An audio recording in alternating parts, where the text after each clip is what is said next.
Olá, minha turminha maravilhosa do nono ano. Novamente o professor Luiz aqui para darmos sequência a nossos conteúdos. Lembrando a vocês que nós trabalhamos aqui os aspectos naturais do continente europeu. Falamos sobre alguns aspectos desse continente e hoje nós iremos falar sobre as questões vegetativas que envolvem esse continente. Portanto, eu vou pedir a vocês que abram aí no grupo 2, capítulo 2, das páginas 236 a 243, para darmos sequência e conhecermos as questões vegetativas do continente europeu. Observem, nesse mapa está toda a extensão de cor vermelha para que vocês possam distinguir o real tamanho desse continente com relação aos demais continentes.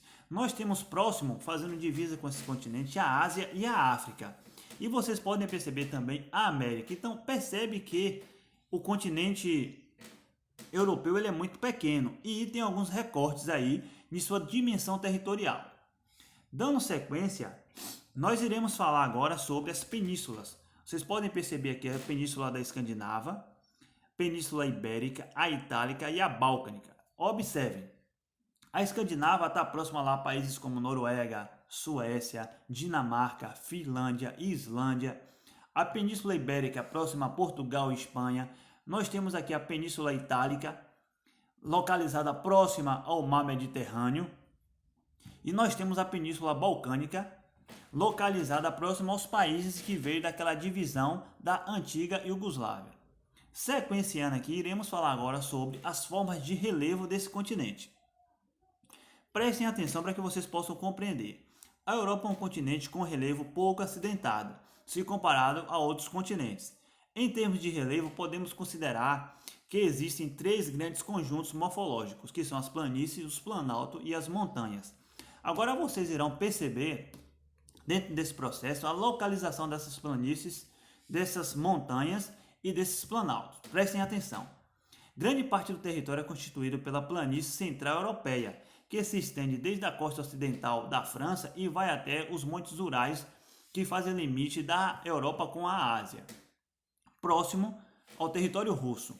Os planaltos localizam-se no interior da Europa, principalmente no sul da grande planície europeia. As montanhas mais jovens localizam-se sobretudo no sul da Europa.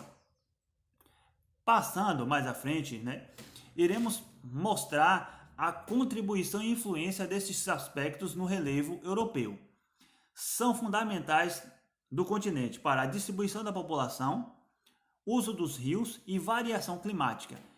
A maior parte da população vive nas planícies, onde os climas são mais amenos e os solos são mais férteis. Uso dos rios.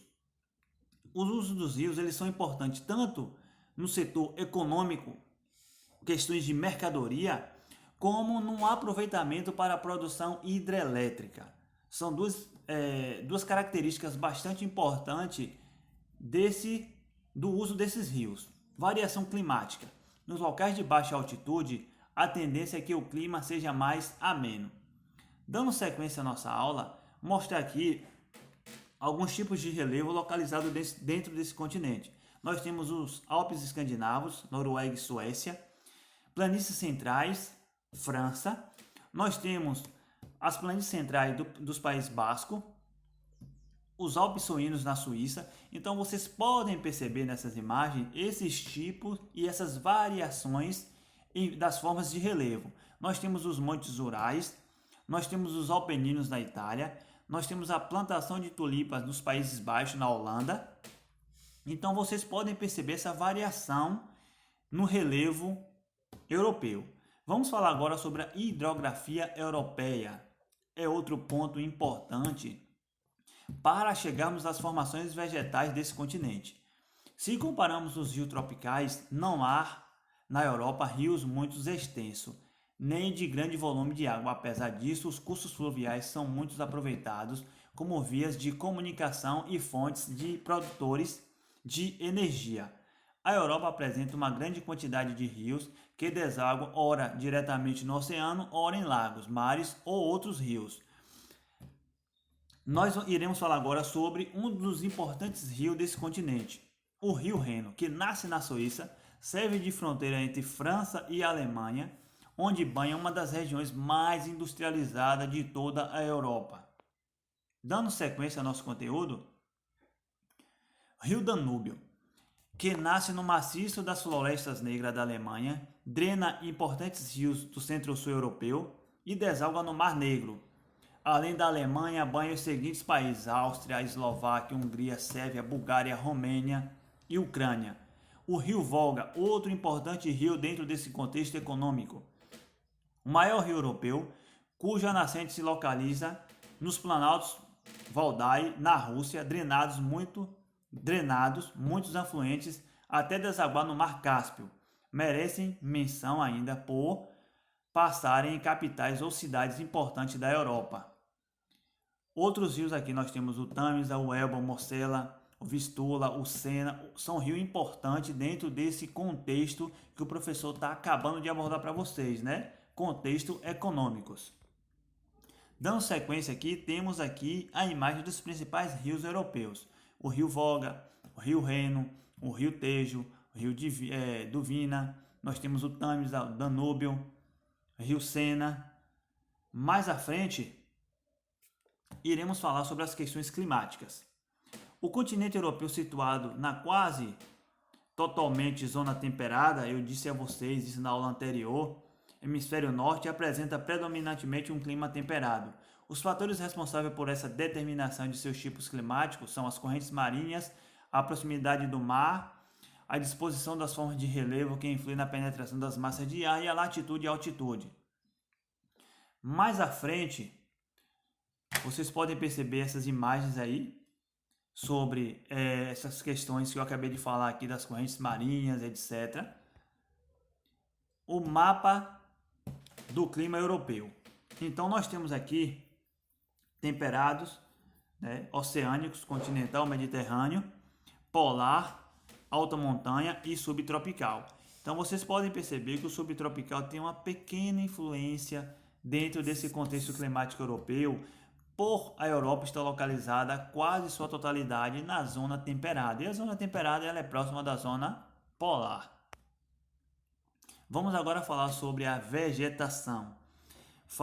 Demos início ali, falamos de algum contexto que vai influenciar esse processo de vegetação do continente europeu. A vegetação europeia encontra-se em um avanço de estado de devastação causada pela antiguidade dos seus povoamentos. A intensa urbanização, a ocupação agropastoril e a grande exploração madeireira. Isso tudo vem causando uma grande devastação dentro da vegetação europeia. As paisagens vegetais originais da Europa, assim como da maior parte do mundo, apresentam uma composição e um aspectos relacionados aos climas de cada lugar. E aqui nós temos as diferentes paisagens europeias. Trouxe aqui algumas imagens para que vocês possam compreender. Nós temos a tundra, surge no extremo norte do continente e nas áreas montanhosas mais elevadas do sul. Nós temos a floresta temperada. Era a mais extensa floresta do continente, mas atualmente está quase toda devastada. Suas árvores perdem as folhas durante o outono e o inverno, por isso são conhecidos como florestas decíduas ou caducas. São as áreas temperadas desse continente. Nós temos florestas coníferas ou taiga, composta principalmente por pinheiros, por isso recebe esse nome de coníferas. Nós temos também dentro desse continente as estepes, e vocês podem estar observando nas imagens as diferenciações entre essas paisagens. Nós temos aqui a paisagem mediterrânea, paisagem vegetal que ocupa as regiões próximas ao mar Mediterrâneo, por isso esse nome de paisagens mediterrânea. E um mapa aqui para vocês terem a localização dessas paisagens dentro desse continente europeu. Vocês podem perceber, né, que as florestas mediterrâneas ela vai estar localizada, por exemplo, em países como Portugal, como na Itália, porque esses países estão bem abaixo aqui, localizados dentro desse continente. Então, se vocês observarem um mapa do continente europeu, vocês irão perceber, né, todos esses tipos de vegetação dentro desse contexto nos continentes, ou Nos países: vegetação europeia, a tundra, típica da Noruega, taiga na Rússia, as estepes ucranianas. Nós temos também aqui a tundra na Suécia. Nós temos a vegetação mediterrânea na Itália, iremos ter na Grécia, que são dois países que estão localizados ali próximo ao mar Mediterrâneo, analisando o mapa europeu. Clima e vegetação. Ao norte, no centro da Europa e no sul, a predominância, climas frios e polar, ao norte, vegetações floresta boreal e tundra. Centro, temperado oceânico e continental, e florestas temperadas como o maior índice vegetativo. Nós temos também o semiárido e as pradarias. Ao sul, Mediterrânea, vegetação mediterrânea, obviamente. Frio de montanhas, questões climáticas e a vegetação de altitude. E deixar para vocês, pessoal, meu e-mail, meu zap, repetindo, para que qualquer dúvida, vocês entrem em contato com o professor Luiz. Estamos aqui para tirar qualquer tipo de dúvida possível. Deixar para vocês um abração e até a próxima.